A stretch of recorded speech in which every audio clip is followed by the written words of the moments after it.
एक रंगदेव नावाचा राजा होता. भागवत कथा कुठली असो, कथा ज्याने श्रवण केली तो जीवनाच्या व्यथेतनं दूर होतो. म्हणून कथा ऐकावी, व्यथा दूर करायची असेल तर. रंगदेव नावाचा राजा होता. उदात्त अंतकरणाचा होता. नदीवर स्नान करण्यासाठी जायचा. स्नानात उठली की देवखुली होती, देवखुलीमध्ये पूजा करायचा.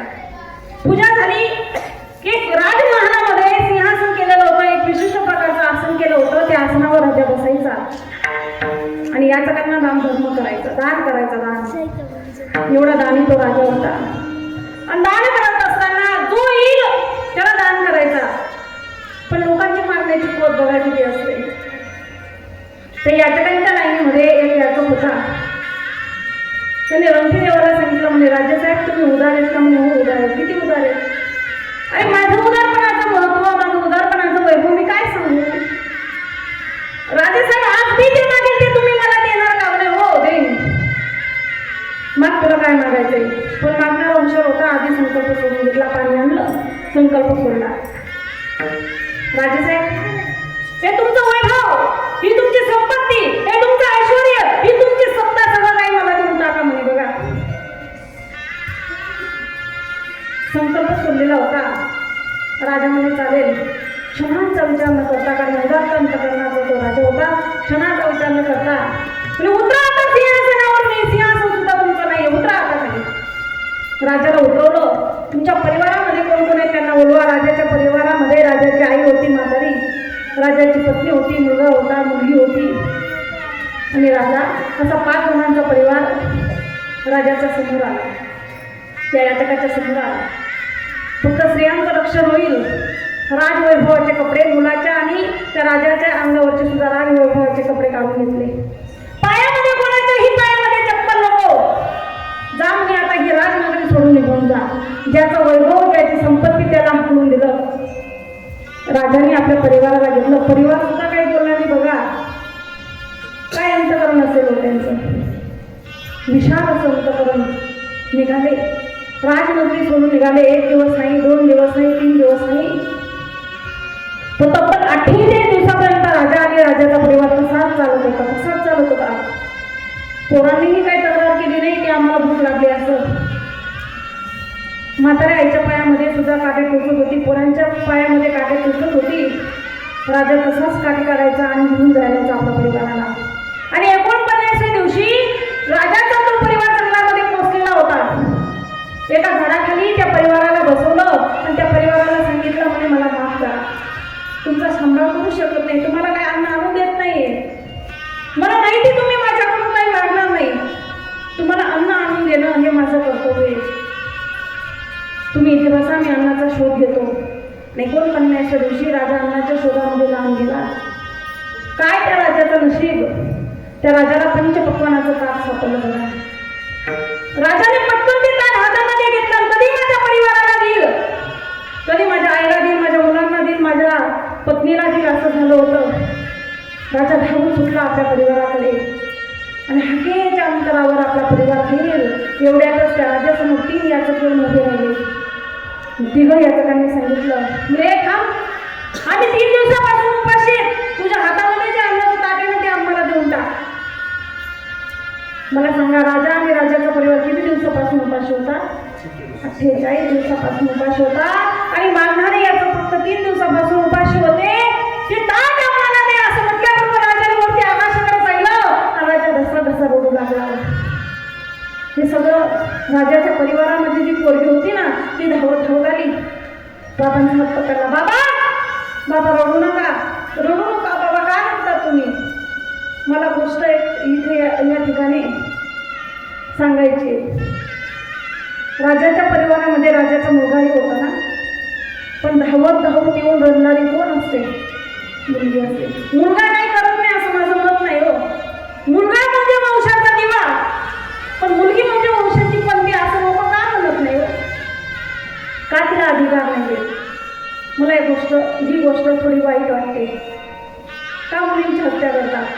या विश्वामध्ये येऊ द्या तिला. कदाचित ती रागिणी असेल, कदाचित ती तुमच्या मुलाचा उद्धार करणारी असेल, मुलाला जेवढं महत्त्व देतात ना तेवढं मुलीला सुद्धा महत्त्व द्या.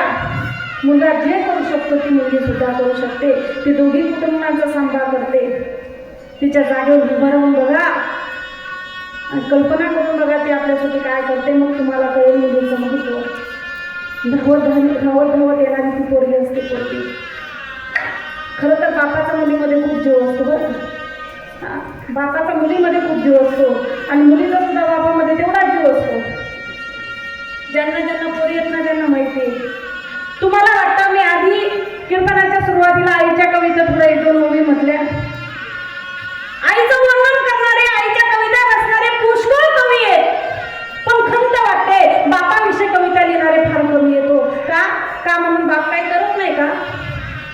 बाप काय सांभाळत नाही का? बाप आईला जसं आपण महत्व देतो ना तसं बापालाही महत्व द्या. बापही रडतो. आई जशी रडून मोकळी होऊन जाते ना तसा बापही रडतो. बाप 2 वेळेस रडतो.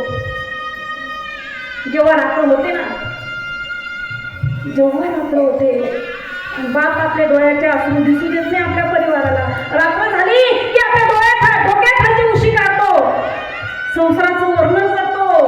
काय मी या संसारासाठी झटतो, काय मी माझ्या परिवारासाठी झटतो, माझ्या पत्नीचं कसं होईल, माझ्या मुलांचं कसं होईल, माझ्या वाटेला जे दुःख आलं ते माझ्या पोरांना येऊ नये, माझ्या मुलीचं कसं होईल, जिला मी काचेच्या भांड्याप्रमाणे वागवतोय तिचं कसं होईल, हे सगळं वर्णन करतो. तो ढसा रडतो. तो बाप कोणाला दिसत नाही का?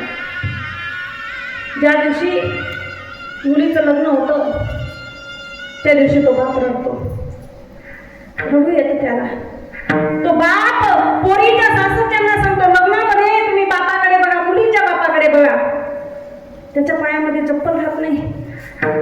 एवढा आवाजावा लग्नाचा खर्च त्याने केलेला असतो. पण डोक्यामध्ये एकच विचार असतो, अंतकरणामध्ये हृदयामध्ये एकच विचार असतो. आणि तो मुलीच्या सासरच्यांना हात जोडून सांगतो माझी पोरगी मी जशी डबीमध्ये आपण जशी कस्तुरी म्हणजे केसर सांभाळून ठेवतो ना त्याप्रमाणे सांभाळून ठेवली. तुम्ही सुद्धा तशीच जतन करा बरं का. तो बाप म्हणतो हाताचा पाळणा दोन्ही डोळ्याचा नगीना जशी कस्तुरी डबीतली वागवाली मैना. तो बाप सांगतो लाडाची लेक बाई हरमुनी चालली आज माहेर सोडून कशी चालली सासरी. जीवातला जीव देतो आज तुमच्या हवाली. आता तुम्ही माय बाप तिच्या जीवाची सावली. जीव खालीवर होतो तुला पाहता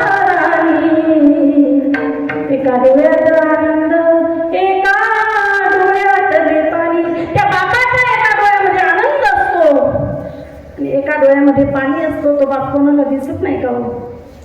त्या मुलीने बापाचा हात पकडला. बाबा रडू नका, मला माहिती तुम्ही उदात्त अंतकरणाचे आहेत, मला माहिती आहे. हे हातातलं अन्नाचं ताट तुम्हाला यांना द्यायचं, देऊन टाका बाबा, आमचा विचार करू नका. रडत नाही का बाई मी? खोटं नका बोलू. हे आनंदाचे अश्रू आहेत. वरती आकाशाकडे का पाहतात बाबा? आकाशाकडे पाहत नाही मी, त्या भगवान परमेश्वराचा आभार व्यक्त करतो. बरं झालं देवा 48 दिवसापर्यंत म्हणजे माझ्याकडे काही नव्हतं तेव्हा मागणारा एक सुद्धा नव्हता. आणि जेव्हा माझ्याकडे अन्नाचं ताट यावं तेव्हा मागणारे एक नसून 3 यावे. म्हणजे माझं उदार पण मी अजून सोडलं नाही. हसत मुखाने ते अन्नाचं ताट देऊन टाकलं. ज्यांना दिलं ना ते याचत नाही, ते साधारण नाही, ते ब्रह्मा विष्णू महेश भगवान परमात्मा होते. सांग तुला काय पाहिजे? रंगदेवाला सांगितलं देवाने तुला स्वर्ग देऊ, तुझं गेलेलं राज्य पुन्हा देऊ, सांग तुला काय पाहिजे. रंगदेवाने याच्यातलं काहीच मागितलं नाही. न